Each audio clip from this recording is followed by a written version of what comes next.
कपड़े धोने वाली बहू। शादी के पहले से ही विभा को कपड़े धोने का बड़ा शौक था। कभी नल के नीचे तो कभी तालाब के पास। अरे मेरी नीली वाली लुंगी नहीं दिख रही है। विभा की अम्मा, कहाँ रखी है लुंगी? अरे वो तो विभा ने परसों ही धोकर रखी थी आपकी अलमारी में, देखो वहीं होगी। वो ना मैंने आज धो दी, मुझे लगा कि गंदी हो गई होगी। अरे कैसे गंदी हो गई थी? उसे तो मैंने पहना भी नहीं। हे भगवान, इस लड़की के कपड़े धोने की आदत से परेशान हो गया हूँ मैं। जितना तो घर में राशन नहीं आता, उससे कहीं ज्यादा डिटर्जेंट पाउडर का खर्चा है। इसकी शादी करवा दो, शादी जाए अपने घर में ही करे काम, फिर चाहे घर के कपड़े धोने हो या पूरे गांव के। हाँ ठीक बोल रही हो, देखता हूँ मैं कोई लड़का। वो दिन भी आ जाता है जब विभा को देखने लड़के वाले आ जाते हैं। लड़की मुझे अच्छी लगी। होने वाली सास कहती है, बेटी अगर कुछ पूछना है तो पूछ लो। वैसे तो हमारी लड़की बहुत ही शर्मीली है, जो बोल दो वो मान लेती है, इसे क्या पूछना होगा। अरे कैसी बात कर रही हो माँ, मुझे इन लोगों के घर रहना है, सवाल तो कई है। हाँ हाँ बेटा, पूछ लो ना, क्या पूछना है। आप लोगों के घर कपड़े कौन धोता है? सास का मुंह बन जाता है। देखो, अगर तुम ये कहना चाहती हो कि तुम्हें कपड़े धोने नहीं आते तो सुन लो, कपड़े मैं ही धोती हूँ, लेकिन तुम्हारे आ जाने के बाद मैं रुमाल तक नहीं धोऊंगी। अरे चुप रहना भाग्यवान, बहू बेचारी घर आई नहीं, उसे डराना शुरू कर दिया। वो क्या है ना बिटिया, अभी तक तो ये कल्लू की माँ ही धोती थी, लेकिन अब तुम्हारे पापा तो दहेज में वॉशिंग मशीन देंगे ही।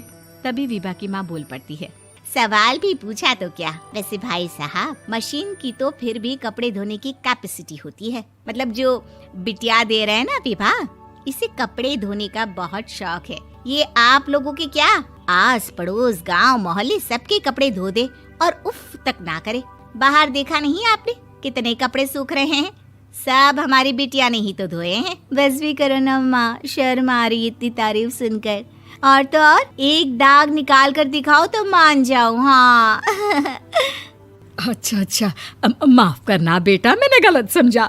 हमें तो रिश्ता बहुत पसंद है। और ऐसे जुड़ जाता है रिश्ता कपड़े धोने का शौक रखने वाली विभा का। उसकी शादी हो जाती है कोयला फैक्ट्री में काम करने वाले कल्लू के साथ। शादी के बाद अचानक विभा चिल्लाती हुई सास के पास आती है। सासू माँ, अरे सासू माँ कहाँ है आप? ये तो धोखा है, धोखा दिया आप लोगों ने मुझे। इसे ससुर के चक्कर के बारे में पता चल गया। अरे तो उसमें तुझे क्यों धोखा मिला है? अरे नल में पानी नहीं आता, कपड़े कैसे कब धुलेंगे? अच्छा, तू पानी नहीं आ रहा उसकी बात कर रही है। तो आपने क्या सोचा? कुछ नहीं। अच्छा, तेरी माँ ने कहा था कि कपड़े धोने का शौक है तुझे, याद आया मुझे। शौक बोलकर कपड़े धोने वाले मेरे जुनून को कम ना आके सासू माँ, कपड़ा धोना मेरा गुरूर है। तभी पति भी वहाँ आ जाता है। अभी मैंने इसे सनी देओल की फिल्म दिखाई है, उसी के डायलॉग मार रही है माँ। अच्छा सुन, साफ बता रही हूँ, पानी सुबह 4 से 6 और शाम को 10 से 12 आता है, समझी? विभा टाइमिंग सुनकर हैरान हो जाती है। ये क्या भूतों का मोहल्ला है? सुबह 4 बजे उठकर कौन कपड़े धोता है? 4 बजे टंकी में पानी जाता है, फिर सारा दिन धोना ना, किसने मना किया? अरे कैसी बात कर रही हैं? 200 लीटर की टंकी में कितने कपड़े धो लूंगी मैं? सुबह ही उठ जाऊंगी मैं। अब क्या था, विभा सुबह 4 से लेकर रात के 12 बजे तक कपड़े ही धोती रहती। एक रोज सास पड़ोस से निकलकर कहीं जा रही होती है कि साथ वाली कहती है, हाँ कल्लू की माँ, जरा ये बताओ कि 2 साड़ी है, 2 ब्लाउज और एक पेटीकोट और एक नाड़े वाला लंबा कच्छा। हाँ तो? अरे तो क्या, कितना लोगी धुलाई ये बताओ। धोबन दिख रहे हैं हम क्या? हमारे पति सरकारी नौकरी से अभी रिटायर हुए हैं और बेटा सुपरवाइजर है कोयला फैक्ट्री में। धोबन समझ रखा है हमें। हाय रे कल्लू की अम्मा, माफ कर दो, वो तो मोहल्ले में यही सब बता रहे थे कि तुमने बहू को कपड़ा धुलवाने के काम में लगा दिया है। सास को पड़ोसन की बात सुनकर गुस्सा आ जाता है। वो घर पहुंचती है जहां घर के बाहर ही इतने सारे कपड़े सूख रहे होते हैं जितने कि किसी धोबन के घर पर। अरे ओ कल्लू की दुल्हन, बाहर निकल। माँ जी यहीं आ जाओ, बाथरूम में चादर धो रहे हैं हम। अरे अभी हम धोते हैं, तुमको बाहर निकलो। ये आस पड़ोस वाले बोल रहे हैं कि हम बहू से कपड़े धुलवा कर उसे कपड़ा धोने वाली बना दिए हैं। अरे छोड़ो ना माँ जी, किन लोगों की बातों में आती हो? आस पास के लोगों का तो काम ही होता है कि वो किसी तरह सास बहू को लड़ा दे। बहू सारे घर के कपड़े धोती है, ये क्या कम है? बोलिए। सास को भी लग जाता है कि वो बहू का ये सनकीपन नहीं छुड़वा सकती, इससे अच्छा है कि खुद ही चुप हो जाए।